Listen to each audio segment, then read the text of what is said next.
Өз елімде, өз тілімде сөйлеймін. Тыңда қазағым. 2022 жылғы реформадан да күткенім осы еді.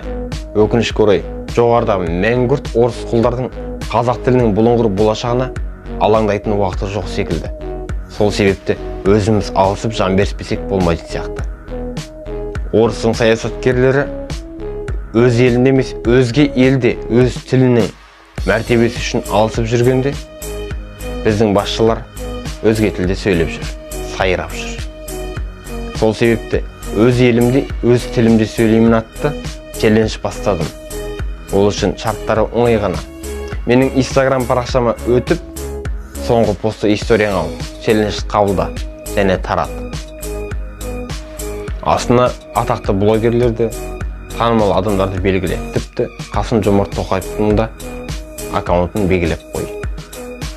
Және де осы видеоны көптеген достарыңа тарат.